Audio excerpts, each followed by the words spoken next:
sure look. It'll be grand.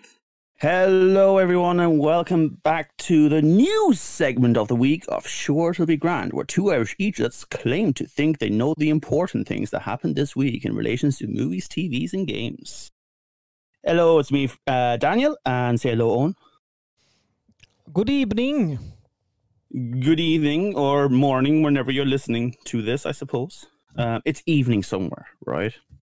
It's sure. Yeah. That's how that works. Fine. Yeah. Well, except, the Earth is flat, isn't it? Yeah, of course. Yeah, of course. Yeah. Anyway, Owen, I thought maybe you bring some news to the table today. Hi. Yeah, it's me. There's news this week. There's so fucking much of it. There's so much IP news this week. It's fucking incredible. You guys won't believe how many big brand movies have news this week. And I'm not even sure if you're being sarcastic or not at this stage. I mean, I'm speaking the truth. There is an awful lot of it. I'm just being facetious in how I'm describing it. Basically, it's all down to one fact, okay? Because this week is Cinemacon. I didn't know that was the thing. That's the official jingle. So Cinemacon, for the uninitiated, is not a public event. You can't buy tickets to it. It's not a regular con. What happens at Cinemacon is all of the big studios with upcoming releases towards the end of the year and early part of next year invite cinema owners to a convention, essentially, and they show them a bunch of behind the scenes like popcorn stuff. stands and chairs and it's where they go to that's the only way you can buy an actual proper popcorn maker is at CinemaCon. But no, they show all the cinema owners and cinema chains and all these people, they show them behind the scenes footage, making of stuff, and teaser trailers and things for their upcoming releases to try and get them to be like, oh shit, yeah, we need marketing for this. We're going to sell this. We want to sell. This is going to sell tickets, kind of thing. So they will have the movie in their theater, essentially. And boy, golly gosh, there's a whole lot of stuff coming out at it. First of all, the big one, of course. Now, this was way back on Monday, believe it or not, so long ago. Spider-Man No Way Home.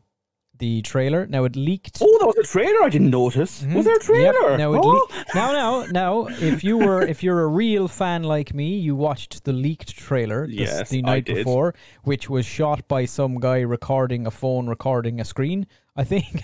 But of course, that's the best way to watch it. That's how the filmmakers intended you to watch the movie, and I think that's how they're going to release it into the world.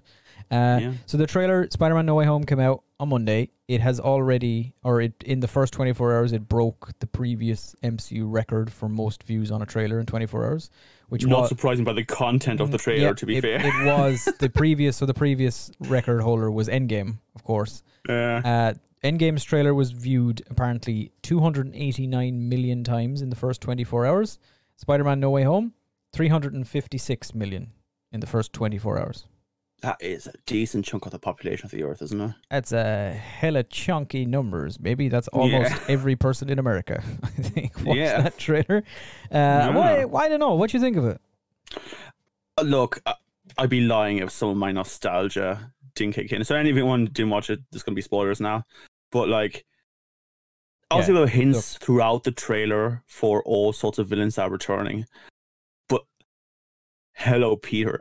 Or Parker, I'm not sure which one he said. That got me. The de-aging is a bit weird, don't get me wrong, and I feel like they didn't have to do that necessarily, depending on the story, I guess. This is Alfred Molina's Doc Ock from Spider-Man 2. Yeah, I'm gonna be honest. I mean, he's my favorite, Tobey Maguire's Spider-Man series villain. Easily. He's so good. He's amazing. Willem Dafoe, though. He's alright. Willem Dafoe goes he goes more of a I mean, that was good. That was fun. But he becomes more of a plot point later on in the series anyway. They keep on mentioning, oh, look back to the Goblin, and now you're the Goblin, Hobgoblin, or whatever the fuck you want to be. But no, Doc Ock was actually a character that was personality to him, and he was a tragic character too. Yeah. See, this is the weird thing for me about this trailer, okay? Because most of the reaction to the No Way Home trailer seems to be people just going, fuck me, Spider-Man 2 was so good, wasn't it? Isn't Spider-Man 2 one of the best movies ever? Whereas nobody's really talking about No Way Home. It's just like, dude, Spider-Man 2 was so good. Yeah. Which is, I guess, the purpose of it, but the movie... I have a worry. Because people who actually remember Spider-Man 2 is that Doc Ock kind of redeemed himself. Like, he said, I will not become a monster, and he saves the day.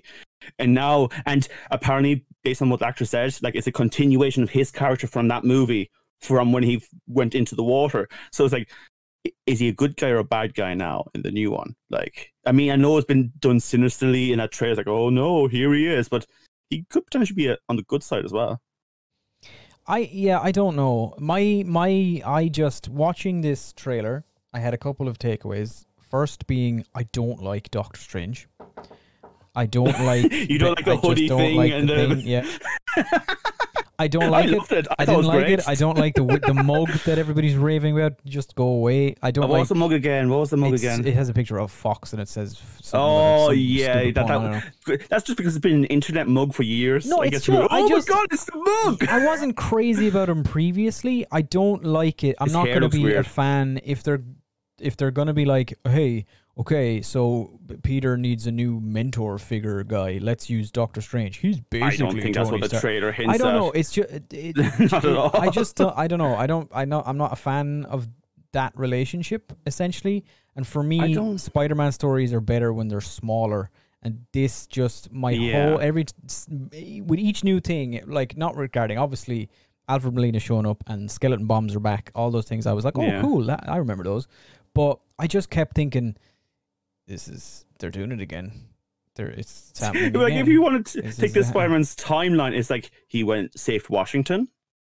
Then he saved Then he saved Europe. Then in Endgame, he's it's the other way around. He saves the universe. Then Europe, which is still going up on a slope. Let's be fair. And now he's multi-dimensional timeline. He saved his high school homecoming dance in the first movie and a field trip bus, and then he was like, oh shit bitch, I'm in space, what's going on, I'm dead now, and now he's back. I mean, I'll be real, look, I guess you like the friendly neighborhood Spider-Man. That's your thing. Yeah. Is that fair to say? And the thing is, that's my favorite part of the first movie is when he just like he gets like a churro for like saving some woman or helping her across the street. And he's just hanging out. I love that stuff as well. I really like the second movie as well when it was still fairly small. Like, it wasn't a big grand thing. Like, just a corrupt guy who was stealing stuff in ATMs and shit. In Far From Home? Far From Home. Far From Home is Mysterio. Jake Gyllenhaal's Mysterio. Oh, yeah. No, Europe got a bit bigger again. And now suddenly the whole world knows who he is and all this kind of stuff. Mysterio essentially destroys London and several other major cities in Europe. I'm a bit worried that it'll just end up being the Spider-Man 3 of the original Tobey Maguire movies where they add every villain into it. And it looks like they're adding every villain. That's what I'm saying. There's hints towards Sandman, there's hints towards Lizards. And it's even the same villains that were in Spider-Man 3, some of them. Some from Andrew Garfield universe as well. And but that's it. They had the same problem. It wasn't just Spider-Man 3. Amazing Spider-Man 2 had the same problem. They tried to stuff a bunch of Sinister Six stuff. Electro's in it as well. That's Jamie Foxx's Electro's back, and it was this time he doesn't have to be blue though, and he shoots yellow electricity. Wow. Yeah, I don't know. The more I watched of it, I just kept thinking, I'm worried. Now, look, Marvel they've shown they can handle a large cast of characters and stuff, so maybe it'll be fine. But I don't know, maybe it's something about I hope they just don't make all the villains the same, like put in the same way as they were before, just by making villains. I hope Doc Ock is at least not a bad guy in this. He might actually be a good... I hope so. I don't know. I would really love Doc Ock being on the side of Spider-Man. That'd be fucking cool to see. I don't think most of them will be in it much. No. I think the Goblin probably will be a bit... Most of them will be because he's like the cameos. villain, isn't he? Yeah. Lizard won't be there. Lizard will be there for like 2 seconds. No way is he going to be... I hope they redesign him. Because he looks fucking like ass in the Andrew Garfield movie. Anyway, give us a lab coat. He has to have the lab coat on. Just make him look like an actual lizard and not a fucking, or don't have him an egg from the Super Mario Brothers movie. So that's Spider-Man No Way Home. That was way back on Monday. That was the start of Cinemacon ages ago at this stage. Other things to come from Cinemacon more recently, in the last day or two. So there's been other movies. They've shown footage apparently for an upcoming full trailer for Jurassic World. The new one. What's it called? Extinction. Dominion. Extinction. Dominion? I don't know. Whatever the new one is franchise called. A while ago. Whatever the new one is called that's coming out that has all the old characters coming back. Like Dr. Alan Grant and everybody from the original Jurassic Park is back, which they fucking fucked us over with in the second one because all the trailers were like, Jeff Goldblum's back, and then he's in it. Every scene was a court scene. Oh, he's here. He's there for like 2 seconds. And like 3 minutes of him at the start of the movie just going, dinosaurs. Don't do that. Don't make dinosaurs in your labs, people. And then they made dinosaurs. Yeah, it's such a terrible movie. So these are kind of whatever is being released at CinemaCon, we can expect full proper trailers for it to be released pretty soon. So Jurassic World, the new one, I really can't think of the proper name. It's either Extinction or Dominion, and it's it really doesn't matter. Top Gun Maverick. Yeah, I heard about that. Showed a trailer, and they showed at CinemaCon the first like 13 minutes of the movie. Apparently. Apparently it looks real nice. The trailer is what you'd expect it to be. It opens with shots of some jets flying into the sunset while Danger Zone plays over them. So it's Top Gun, baby. What more do you want? It's Top Gun. I fucking love Top Gun. Anyway, Top Gun, and then the big one, of course, that just announced yesterday, I think. People they're expecting this trailer really, really soon. So if by the time you're listening to this, it might already be out. Who knows? We don't know really because the movie's coming pretty soon. But The Matrix 4 finally has a title. Yeah, it does. It's called... And it makes very much sense that it's called this. It's called The Matrix Resurrections. Yeah. Now, I don't know what that means. I saw this and my brain went, wasn't that what the last one was called? But it's not, obviously, but it's just revelations. Similar. They're just going for another biblical term there. Like those revelations, now that's resurrections. And the most biblical term, reloaded. You know? Yeah, when Moses reloaded. Jesus Christ, reloaded. So The Matrix 4, that's coming December, I think that's releasing. Yeah, we have that on our review as well. Yeah, we do. So we're doing that when it comes out. Now, here's where, if people, we mentioned tune out now for spoilers, because I have... The trailer has been described across the internet. I know what happens in it. I'm about to talk about it. All right? Oh, what's this? So the trailer for The Matrix Resurrections is apparently quite weird because it opens with Keanu Reeves as Neo in therapy talking to a psychiatrist played by Neil Patrick Harris. Who, oh, no. And this is the opening of the trailer, and Keanu Reeves is explaining to him these weird nightmares that he keeps having, which seem to be referring to the Matrix and inferring that Neo has no memory of the Matrix, doesn't know what it is anymore. Neil Patrick Harris then at the end of the session prescribes him 2 blue pills a day. Okay? Yeah, all right. You're still with me? You're still with me, okay? I'm not. I'm leaving. Then it cuts to Neo and Trinity meeting, like bumping into each other in the street, and they don't know each other. They appear to have never... They do know each other. They appear to have never met before. And then Neo goes to some other place. I can't remember precisely, but he meets Morpheus, okay? But it's a younger Morpheus, not being played by Lawrence Fishburne, because for some reason Lawrence Fishburne and Hugo Weaving are not back for the 4th one. So they've cast some other guy to play a young Morpheus. And it's young Morpheus, and he's like, yo, what up, baby? Take one of these instead, and gives him a red pill. And then it cuts to a bunch of, like, it's Morpheus in the dojo and Neo, like, stopping trains with his mind powers and all this weird Matrix shit. Yeah, that's standard fare. Yeah. Yeah, but that's apparently... I hate the trailer. I kind of don't like that so far. So it's kind of like, we don't really know, but it seems to be that after the last one they got rebooted or some shit. I don't really know, to be honest. I don't remember. I imagine this must be all in Neo's head, because I mean Trinity died outside of the Matrix, and Morpheus, I guess, is dancing in some cave naked with all the other humans on Earth. Yeah, who knows? But they're back. Jada Pinkett Smith is coming back as well, but Hugo Weaving is not. Obviously, Agent Smith is dead, but he wasn't real. I don't know. Who knows? Anyway, that was the big one. Matrix 4, Top Gun, Jurassic World, that one. Spider-Man, there was others as well, I think, but that's Cinemacon. I think it might be on. There might be more this evening, so excuse us for not getting those in. Other movie news then, outside of Cinemacon, is some casting news for the worst movie of all time. I don't know. Possibly, it sounds like. So, Wrinkle in Time's getting a sequel? Yeah, what? no, so it's worse somehow. Is it? The Lion King...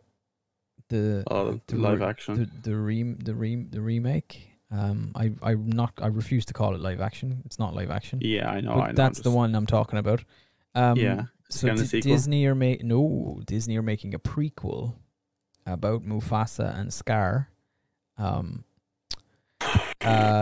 it gets worse. They have hired Barry Jenkins to direct it, which is the weirdest director movie pairing I have ever heard.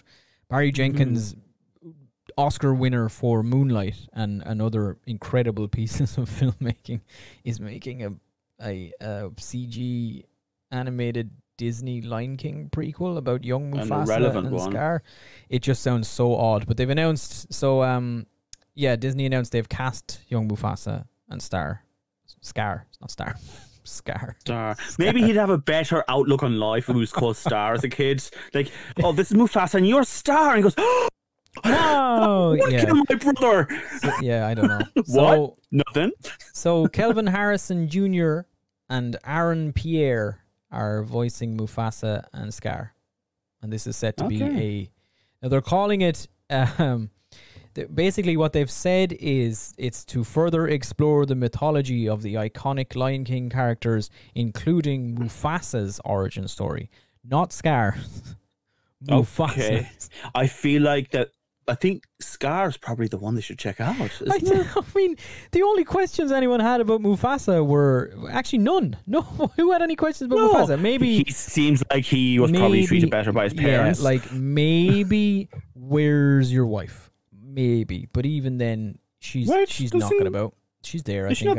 I think she's there, but she doesn't do a whole lot. I don't know if she's named. No, she's there. She's there. Yeah. And then but people were like, well, "How did he get the scar? Why did his parent? Is the scar a nickname or what?" And then Disney, I think afterwards, were like, "No, Scar's not his real name. Mufasa just calls him that because he has a scar." Yeah, I think actually his real name translates in African to garbage, though. Yeah, it's something like along those Scar's lines. real name, which is again terrible parenting. So there you go. There's some news for a movie that I haven't seen. The remake with Beyonce and all those dumb people in it. I don't ever want to see it, to be honest. I'm never going to watch it. So no, I'm not either. To be honest, I don't really. The only one I kind of liked of the live action was like Mowgli. Oyo was like the Jungle Book. Yeah. Oh, that's the one. Yeah, sorry, I keep making those up. To be fair, very similar. No, Mowgli is the character from the Jungle Book. Okay, yes, but you get me, Jesus Christ. No, there was a movie called Mowgli, but it's not. There was another one called Mowgli. This is stupid. This is just stupid. Come on. Yeah, it's real dumb. I think Mowgli was the one that what's his name? The really famous motion capture actor, Lord of the Rings, Andy Serkis. I think Andy Serkis directed a movie called Mowgli. That was a live action. He did, Jungle Book thing. I remember that now. But that's separate to the Disney one. The Disney one is the one that has Christopher Walken playing the King of the Swingers. I'm kind of the jungle, baby. Sure. Yeah. Nice. That's perfect. Well, all right. Thanks, man. You can come back to us, record later on again. Yeah, thanks, Mr. Walken. Have to call him Mr. Walken. It's very weird. Oh, yeah, so there you go. One final news piece on my end, I think, and it's just something I thought was nice. Okay, so it was announced yesterday that Australia. What? It was announced yesterday, yes, that Netflix and the BBC are I was going to say conspiring. That's definitely the wrong word. They're teaming up. No, it is the BBC. I mean, it is, yeah, but this is good news, so it's not really. I don't know. They are teaming up. They've announced that they are putting a bunch of funding into developing and co-producing. So BBC and Netflix together producing shows from disabled creatives. So they have said that they are now considering submissions from projects from UK-based producers that have been created or co-created by writers who identify as deaf, disabled, and or neurodivergent. So this is awesome. A big project that they're working on, the BBC and Netflix. They're holding like a webinar thing coming up soon that producers can attend to give them a lowdown on how to submit their projects and briefing them on everything. And they are honestly like, I kind of like, this is great news because I mean, if we can say one thing about media in general is that it's kind of stagnating. So any new perspectives in media is very welcome, just on a practical level for me. Obviously, it's also great to highlight people who are usually pushed to the side when it comes to creative projects, but more than anything, it's new stories, new perspectives. That's the cool shit, like that's what it's interesting in that I feel like this is something they've planned, but it can be taken as a reactionary thing because they've announced this a couple of days after God, what's his name? Jack Thorne is his name. He's a writer on Enola Holmes, the Netflix Sherlock Holmes little sister movie. Yeah. He did a big lecture at the Edinburgh TV Festival a couple of days ago, so back last weekend I think, where he basically said that the television industry in particular has failed disabled people completely and their stories don't get told, and that he kind of went on a bit of a mad one with it. He was saying things like that gender, race and sexuality are all rightly discussed at length, but disabled people's stories get relegated to just side characters and nothing at this point, and blah blah. So it could be seen as. I can't agree. Yeah, I can see. No, he had a point. He definitely has a point. Yeah. It's just interesting that it's a couple of days after that the Netflix and I imagine this has been in the works for a while. Yeah, it's not. It's not something they just. Here's the thing: he might have a lecture to tell people, but I'm fairly sure he probably has gone to people like the BBC and have said this. In private to them. I'd imagine so. Yeah, Enola Holmes was a Netflix movie. Yeah. So he knows people at Netflix. So it's probably a thing. Maybe he was working on it as well. And the BBC have been trying. Like, I'm not the biggest fan of the BBC these days, but they definitely have been trying to have more minorities involved, and like they've have regulations and hiring and all this kind of stuff. So I'm not surprised by this move, and I mean, I'm looking forward to seeing some interesting things to watch. To be honest. Yeah, so there you go. Some positive news, everybody. Yeah. Woo-hoo. So, on my end, for movies anyway, it's just going to be oddly 3 bits of news about Sylvester Stallone.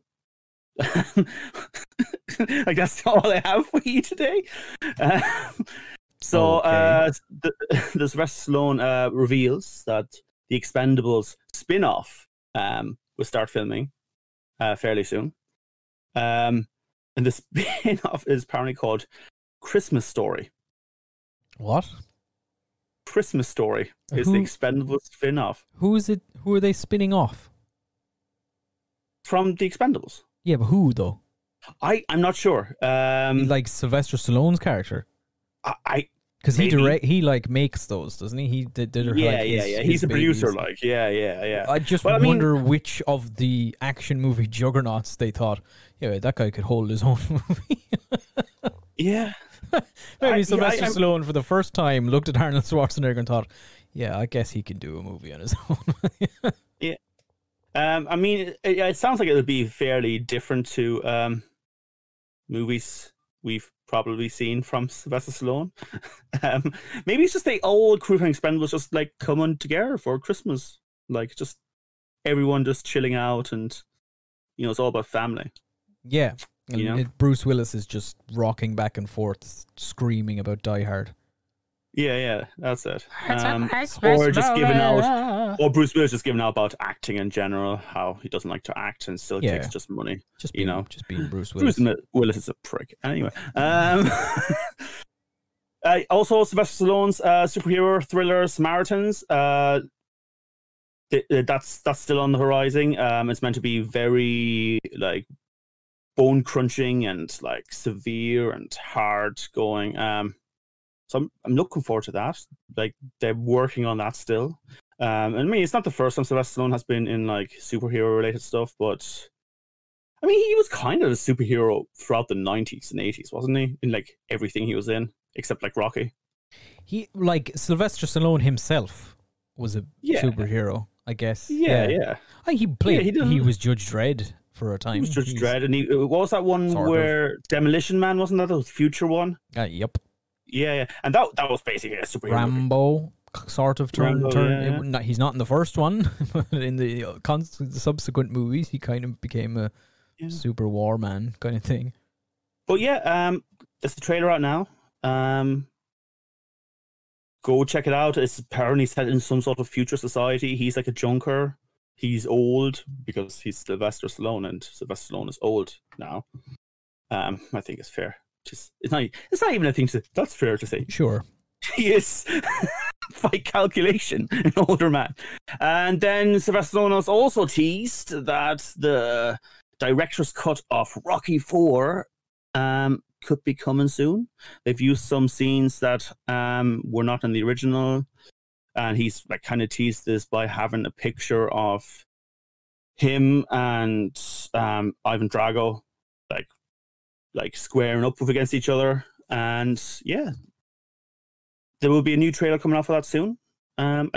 You like the Rocky movies now, don't you? You were kind of cold on them before, but then you started watching Rocky. Yeah, I still haven't seen all of them, I'm pretty sure. I've seen the first. I always mix them up. Which one does he fight Ivan Drago in originally? Is that 4 or 3? That's 4, That's 4? Okay, I've seen the first 4. I've seen... I think the one I haven't seen is Rocky Balboa. I think. You haven't seen Balboa? I don't think so. I've seen I've seen both Creeds and I really enjoy them. And then of the first 4, the first one is a good movie. I don't particularly care for the second 2, and the fourth one is great because it's pretty stupid. Yeah. That's fairly fair, yeah. Yeah, I mean, that's my Sylvester Stallone news for this week. I'll have more next week. Of course. Are you telling me there was Star Trek news today and you're not going to talk about it?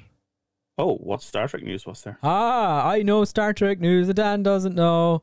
Go on. Do you understand the Star Trek news by any chance? Not at all. I saw a news article. They cast some guys in something called Star Trek Prodigy. Oh, okay. I mean, Star Trek Prodigy is still fairly new on the block, so it's probably a character that we don't know yet. Well, they've cast the guy from Fringe. Which guy from Fringe? There's a few guys in Fringe. The old guy. He was Bellator. John Noble is the actor's name. He was also somebody else. They cast him, and they cast oh god, I can see him in front of me.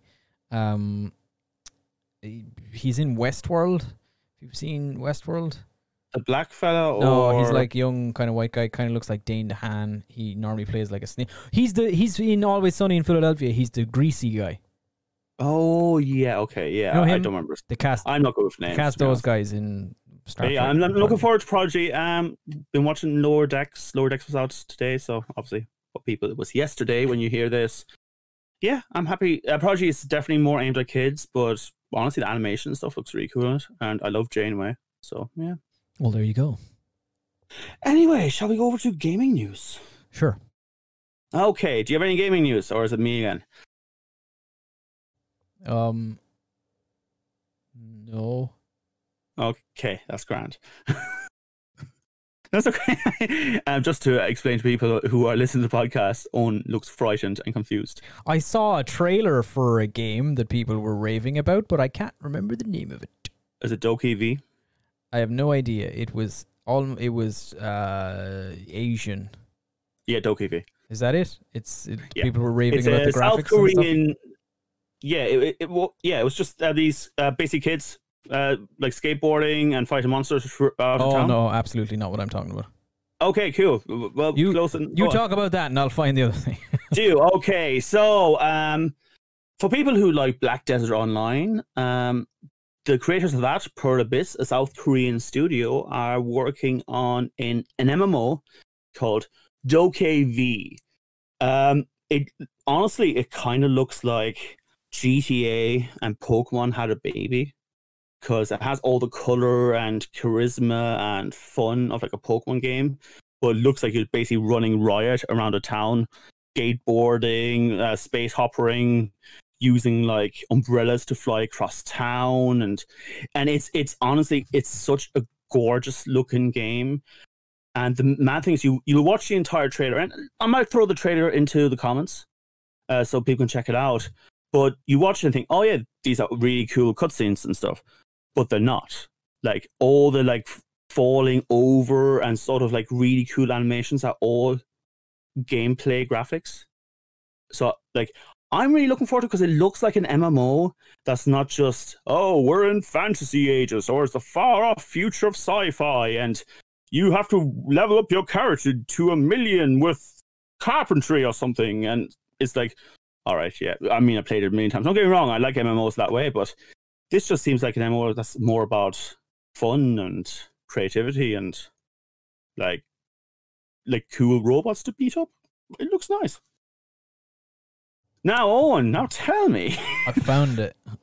Yeah, go on. I actually also thought of other gaming news that I saw this week, but this one, it's called Black Myth Wukong. Okay. It's from a Chinese developer. It's been made in Unreal Engine 5, and they released like 12 or 13 minutes of footage of it like a couple of days ago. Okay. And it looks incredible. It's an action adventure RPG. Looks pretty awesome. So everybody go look at that. It's not due out for another 2 years or something. But I think maybe something like that. But it looks great so far in the trailer. Nice. Looks awesome. And the other one then is Marvel have a game coming out. Another one. They do. Oh, I saw that. I was like, excited. And then I stepped back when they. Well, I'm going to let you talk, and I'll tell you why I have a problem. So they're making a game called Midnight Suns. Yes. Which is, honestly, I have no idea. There's a demon escaping. Lilith is escaping from the underworld because probably Doctor Strange did something stupid, and you have to, I don't know, Ghost Rider is there. I think it's just the thing now from now on for Marvel, isn't it? Honestly, Doctor Strange did something stupid. The clip from the start of the trailer for the game is like the same scene from the No Way Home trailer, but it's like animated. It's Doctor Strange and some woman standing over a thing, and she's like, oh, this isn't gonna blow. And he's like, shut the fuck up, I'm Doctor Strange. And then the world falls apart, and a demon rises from the nether realms. And all these, like, I don't know, I think Blade is there, Wolverine is in it, Ghost. Yeah. It's like the team appears to be Blade, Ghost Rider, Wolverine, and then the main character whose name I can't think of, but she's like Lilith's daughter or something. Okay, so it's all like the tougher side. It's all the like, I'm tough and I kill people and I'm a little bit mean kind of characters, I guess. Yeah. And I saw it. The game itself, like design wise, in terms of the animation and the characters and stuff, looks like Injustice. Yeah. So I as I was watching it, I thought, oh, is this just a fucking fighting game? It's not. Apparently, it's an RPG. But yeah, that's Midnight Suns. That's coming out too. Yeah. Now I'll tell you what my problem is. I got really excited by it because it was like from the creators of XCOM. And have you ever played XCOM? Not enough that I know or care. But you know the general idea of how XCOM I have heard works. it. I know. It's I've heard of battlefield, XCOM, and you pull the characters to certain parts of the map, and it's a Marvel game by the creators of XCOM. Like, oh my god! Command and Conquer. Kinda. Battlefield Middle Earth. No, okay. It's not like any of those. It's a turn-based kind of like you push people like each turn to a certain part of the map, and they can do moves, and you know you have like team-based strategy stuff, right? And I thought, that sounds fucking awesome for Marvel. And then they went, and it'll play nothing like XCOM. And I went, oh, all right. I mean, so it's just another like smasher shite thing. I hope I'm proven wrong. But I don't know. It's an RPG. Yeah, I mean, but look, man, what game that comes out nowadays doesn't have RPG elements in some sort? FIFA has fucking RPG elements. Yeah, but it's not an RPG element. It's an RPG. Yeah, what's the fucking difference anymore? It doesn't muck. Anyway, I got more news. I'm going to say that stupid question I ask every time. You like Elder Scrolls? What? Sorry, don't know her. Don't know. Okay. Never So heard there was a game before Skyrim. Most people apparently don't remember this anymore. Called Oblivion, including Bethesda. Seems to have forgotten that there were games before Skyrim. But it's Oblivion.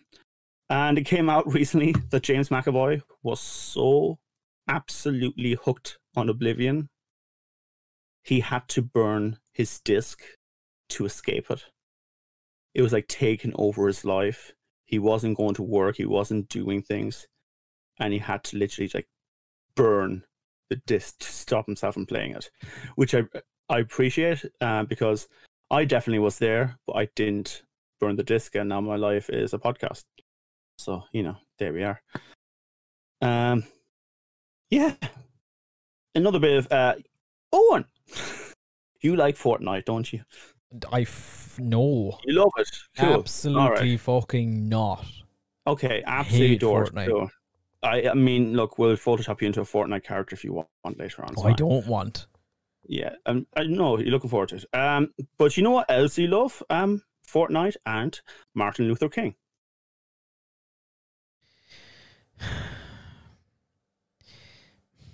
You know, I saw something briefly about mentioning those two names earlier. Yeah. And I thought it was an article from The Onion. No, it is not. You can now, in Fortnite, watch a TV screen that has Dr. Martin Luther King Jr.'s most famous speech, "I have a dream."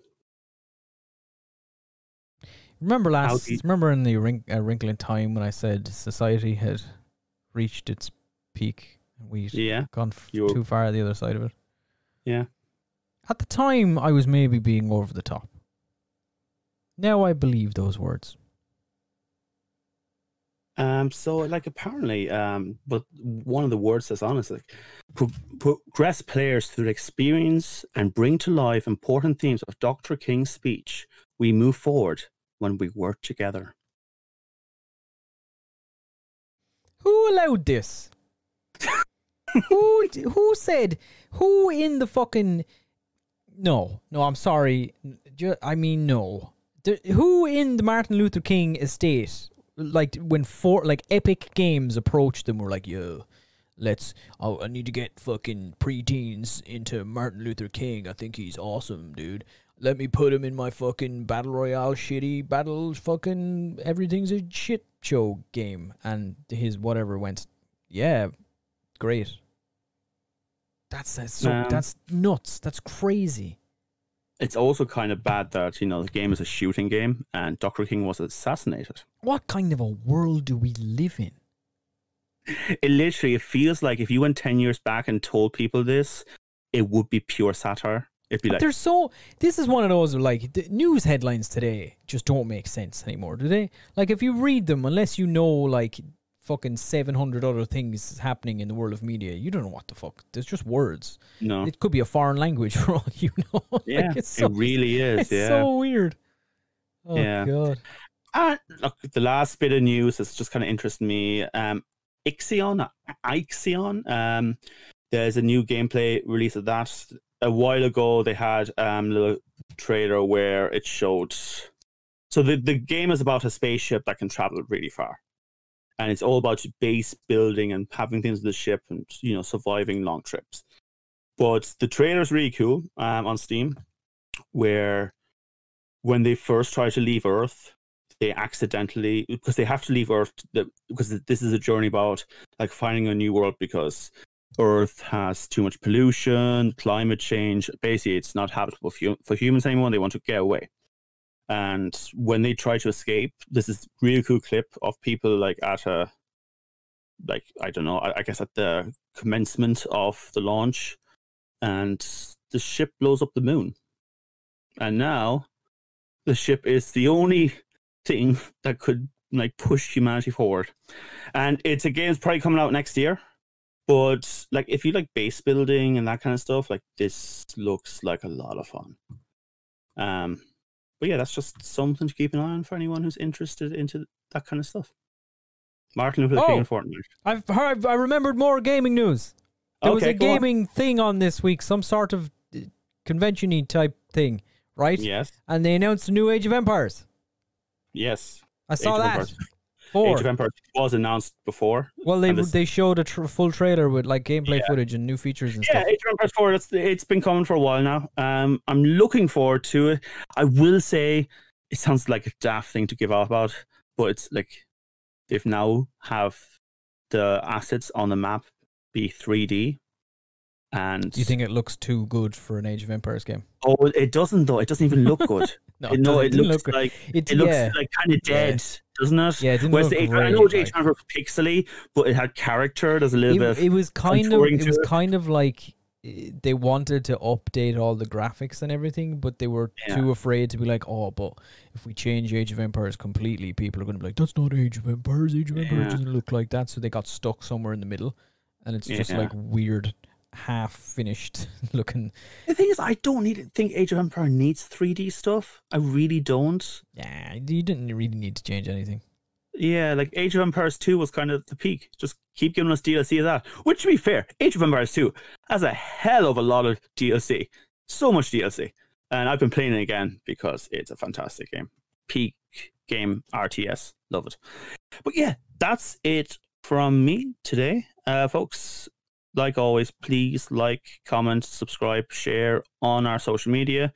It helps us a great deal. Even people just there recently liking a few things and commenting, we started getting likes from strangers, which is wonderful to see. So you'd be doing us a great favor if you share us around. I know it's annoying if us keep saying it, but we need to kind of push out there. Anyway, that's it from me. Say goodbye, Owen. Good evening. And we'll see you on Tuesday for our splitting hairs. Yeah, we fucking will. Goodbye.